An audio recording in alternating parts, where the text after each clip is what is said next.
السلام عليكم ورحمة الله وبركاته. سفاح الجيزة اللي بيجسد شخصيته أحمد فهمي في المسلسل المدعو قذافي فراج عبد العاطي، والمعروف باسم سفاح الجيزة، من مواليد أكتوبر 1971 في منطقة بولاق الدكرور. إنسان يظهر لك طبيعي جدا وبيعمل خير وبيساعد الناس. رنة موبايله دينية، ده غير إن هو كان طباخ بريمو، بيحاول يظهر ما بين الناس إنه الشخصية المتزنة السليمة، وده حقيقي أسلوب محترف من أساليب شياطين الإنس، والهدف منه أولا وأخيرا هو خداعك.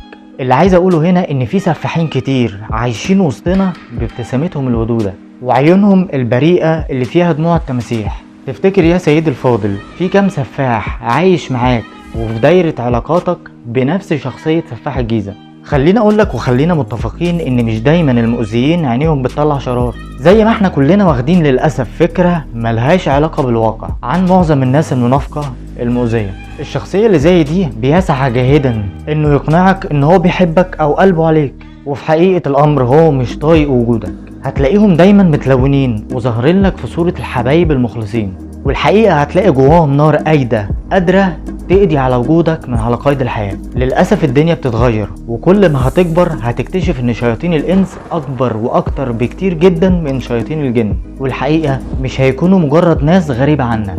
دي من اكتر الشخصيات اللي هتتعلم منها في تعاملاتك مع معظم البشر. ربنا يسترها عليكم وينجيكم من كل شر. دمتم في رعاية الله وأمنه. سلام.